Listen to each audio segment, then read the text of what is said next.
Hello everyone, I'm Dead Knight and this is In It to Win It. Today we're going to try a little bit of a new format.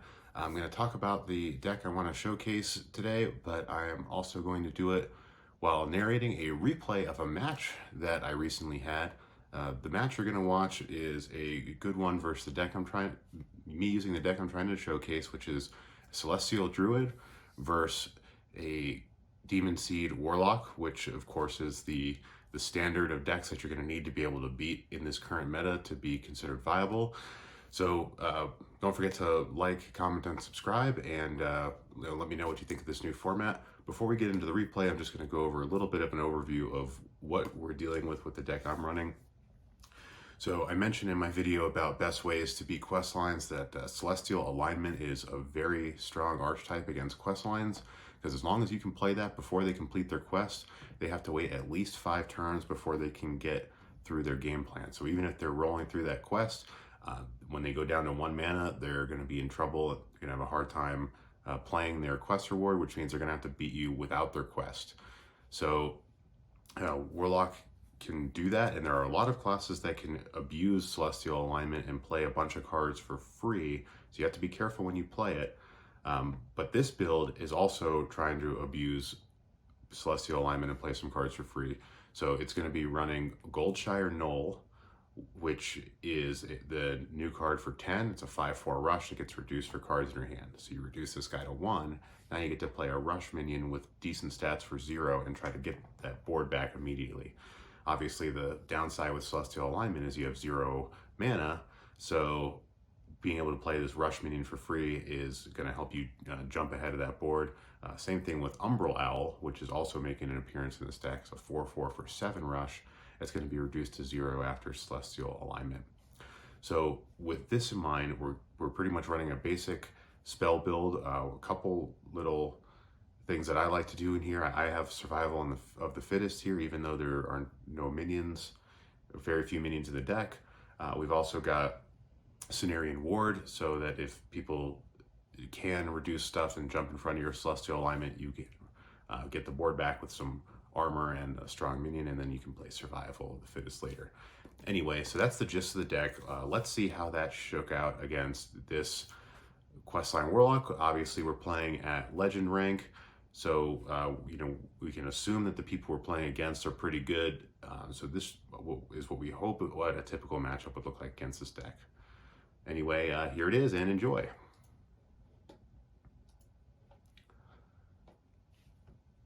So we have Celestial Alignment in the opening grip, Fungal Fortunes to draw cards, and here we have the Nature Studies to get the turn 2 Fungal Fortunes without burning the coin, and mulliganed into Umbral Owl, which is good, so that's 1 less minion I can draw with Fungal Fortunes. So I have a habit of pretty much every single time I cast Fungal Fortunes, I'm going to grab a minion, even if I only have 2 minions in the deck. Like if it's 2 Gibberlings, I'm always going to hit at least one of them. But let's see how it goes. This is a good opening hand. We can get a big card advantage at the beginning, and we can always hopefully curve into Celestial Alignment here.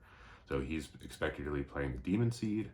So I can either try to draw cards, but I've already got Fungal Fortunes. Resizing Pouch is okay, but I'm planning on Celestial Alignment, so we're going to go with Soul of the Forest as a little insurance policy, because the main pressure that I'm running with this deck is Glowfly Swarm. So if I get there it is, Glowfly Swarm.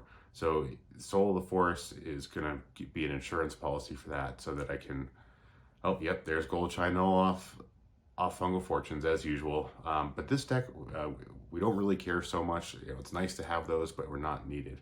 Really, the win comes after Celestial Alignment, playing some minions, and hopefully Survival of the Fittest.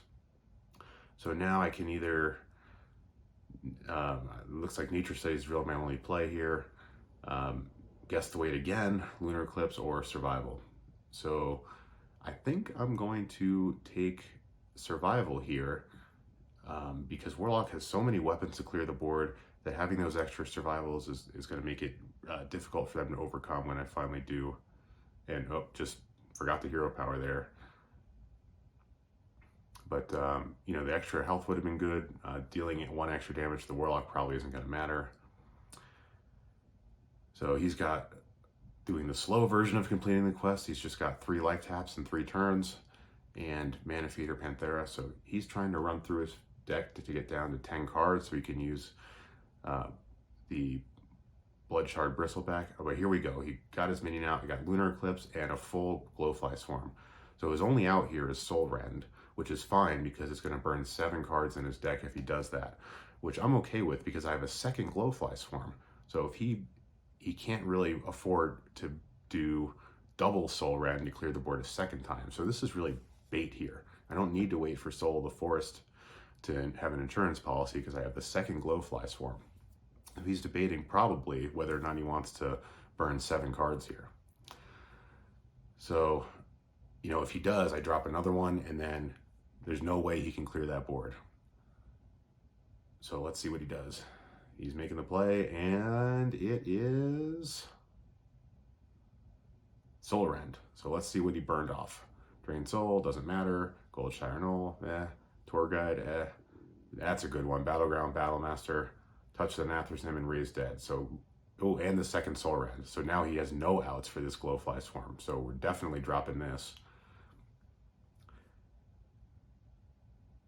And now he's just going to have to deal with a massive board of 2/2s. He lost to Touch the Nathrism and a Drained Soul. So he's not going to be able to clear the board here, I don't think. So Goldshire Knoll for 1. That's pretty solid play. And if I play my cards right here, I can get a Celestial Alignment off next turn with my coin and get the Umbral Owl, and that should be pretty much good game. So he's got to figure out what he's going to do about the rest of these 2/2s. Otherwise, you know, he's got a serious problem. But that's mainly what you're trying to do with this deck is, you know, Druid has very little defense in the early game, so you need pressure with Glowfly Swarm. So Glowfly Swarm is critical in the early game. Cult Neophyte. Okay, so no Celestial Alignment for me next turn, and Blood Shard Bristleback, which is already active because of that Soul Rend. And Goldshire Knoll for me. So it doesn't look like I can draw cards, so I can't play Goldshire Knoll and Soul of the Forest. Soul of the Forest is key here because that'll help me clear his board while still keeping board presence and pressure. So we'll get the Umbral Owl out, Soul of the Forest, and that way I can clean up a little bit, can, you know, trade up with the Glowfly Swarms, keep the Umbral Owl, get the extra trees, and start dealing damage. Now next turn I can Celestial Alignment here, and that should be pretty much the end of the game. Let's see what he's got going on here. Again, he doesn't have any full board clear outs, but, you know, there's a lot of pressure. Okay, Mortal Coil, so going 1 for 1 here. So he got my best minion out. But, you know, we still have a huge board with Celestial Alignment coming out, and then Survivals to close it out next turn. You know, the thing about Questline Warlock is there's just so many threats and so much life gain that there's really no such thing as an easy win here. Even with both those Soul Rends gone, you know, he's looking around. It looks like he still thinks he's got some outs. So what do we got? Now, I would have wanted to play Overgrowth, but you know, at this point I'll save it for post Celestial Alignment if I can, or it's just not necessary. Okay, so there's a second Drained Soul. There's a second Touch of the Nathrism. He's clearing up the non-Death Rattle minions so that I have a not as wide a board because he's probably expecting Arbor up. I don't actually run Arbor. Oh, there's a Cult Neophyte. Okay, so no Celestial Alignment again, so he managed to stall it off 1 more turn. He also played a Raise Dead, so hopefully he did not get another Cult Neophyte back. So we'll Fungal Fortunes here so we can get a good Goldshire Knoll. And didn't draw any minions. How about that? Okay, so Goldshire Knoll for 1, that's nice. And clear the board, good face, good pressure, and remembered to Hero Power this time. Okay, so like I was saying, I'm not actually running Arbor Up, which is controversial because you can close out a game with Glowfly Swarm and Arbor Up the following turn. But instead I'm running Survival because there's more options at the end of the game with your rush minions, so you can survival the fittest with those with the Umbral Owl and the Gold Triangle for free after you play Celestial Alignment, which is really good. Arbor Up by itself, if you don't have Glowfly Swarm, doesn't do much. Survival doesn't do much either, but at least you can still buff those. You can play it after Cenarian Ward or after Glowfly Swarm. Okay, so you got a Bloodshard Bristleback off the Raised Dead. Here comes a Baron Scavenger, and then the Cult Neophyte off the Raised Dead, of course. Okay, so that's the last Cult Neophyte, and then Flesh Giant too. So that's a pretty nice board, and I'm reduced on spells. So I can play Celestial Alignment now, even though he's got the Cult Neophyte, and it wouldn't have mattered because the only thing that stopped me from doing is an extra hero power. So we're gonna Celestial Alignment, because he can't kill me here on the next turn because he lost his Battlegrounds Battlemaster to the Soul Rend, and I'm actually not going to clear off that Baron Scavenger because I've got the Survivals of the Fittest in hand, and I've got the Nourish, so I can do double survival if I want, or I can do Solar Eclipse survival. So I'm going to keep as many minions as I can on the board. These guys have Soul of the Forest, so if he tries to clear them, they're coming back. He's only got 1 mana, and he's going to have to make some tough choices here. So what he'll probably do is try to get my board as thin as possible by taking out the Treant, one of the Glowflies, and one of the tokens. And then he can either go face or he can take out another Glowfly to prep later. These are good trades for him, but what I really need to do is have board presence here. So I need to make sure I have minions that are still alive so that I can buff them with Survival of the Fittest and then go in on his board. So that's why we did not attack into the Baron Scavenger. And he knows that, so he can't go face and try to race me down because he knows I have buff. All right, so he cleared, and then there's Rune Mithril Rod. So if he can activate Rune Mithril Rod, everything in his hand's gonna be free, which is gonna be a little tough for me. Okay, so I have a second Celestial Alignment. If I ever take control of the board, there's no way he'll be able to get it back because I'll be able to Celestial. So let's get some extra mana crystals with Nourish. Now, I want to Overgrowth here, but he does have a pretty strong board, so I need to do buffs. It's only deciding now how I'm gonna buff. I have two Cenarian Wards in hand. So I think I'm gonna save a Survival of the Fittest. I'm gonna Solar Eclipse Survival, so I have 2 10/10s. Now I can clear off his board, and now I can still later do Cenarian Ward, Survival, and buff those. Now, because he doesn't have Battlegrounds Battlemaster, I know he can't kill me right now, so I'm gonna put pressure on him and attack face. So now every time he takes damage here, he's gotta think about, can I afford this? So he backfires, completes the quest. Everything in his hand costs 0 now from Rune Mithril Rod, which is a little scary, but you know, he's lost so much already. And he's not going to be able to get Tamsin going for fatigue because he's still 3 turns away from being able to afford Tamsin. Not to mention he hasn't even completed the quest because of the pressure we've been putting on. So now he's got to decide. He can't go face here because he'll die. He's got a whole hand of free stuff, but he's not going to be able to put out enough on the board to kill me because without Battlegrounds Battlemaster, he can't kill me. So he's got to figure out how he's going to deal with these threats without dying next turn.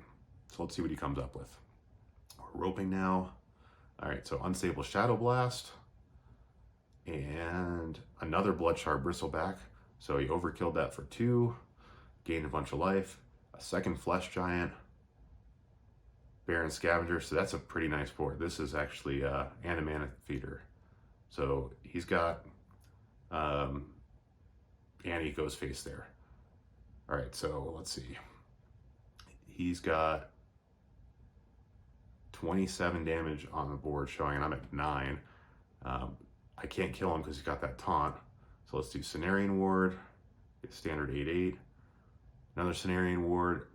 Natalie Celine, of course, the typical low roll, an 8/1, easy to kill. And now I'm not going to bother with Lightning Bloom and Overgrowth or Celestial, so we'll Survival of the Fittest and Now I think we Celestial here, since we got all that extra armor from Cenarian Ward, and bash through that taunt. So now I've got lethal showing, super lethal showing. He has no cards left, so 3 cards in hand. The quest is not complete. He couldn't play Tamsin anyway, so he's going to have fatigue problems here, even if he does survive. So clear that off. So I still have lethal showing. So he's going to have to kill Natalie Celine here. Oh, he's just going face. Okay, he's just going face. So I have to kill at least the Bloodshard Bristleback and a Flesh Giant, or if I can somehow pull some damage out, I can kill him. So he's fatiguing for 1. I have 25 showing, so he'll be at 1 and he can kill me. But he doesn't have anything left in his deck, so once I deal with the board that he has in front of him, he's done, so scoops. So, you know, I'd say that Warlock played that pretty well. He had a lot of pressure that he was able to put on. He was able to deal with my Glowfly Swarms pretty well. You know, the rub with Soul Rend is that he had to burn off 7 cards, including Battlegrounds Battlemaster and another Soul Rend. You know, if he hadn't burned Battlegrounds Battlemaster, that would have been a totally different game, but he did. So Celestial Alignment ended up doing well, even after 3 Cult Neophytes coming through. But anyway, that's how this deck works. I'd say it worked pretty well. You know, Legend rank beating the most consistent deck in the game right now. That's what you want. So what do you think of the deck? Leave some respectful comments below. Don't forget to like and subscribe, and also tell me what you think of this new format, and don't forget to tune in next time.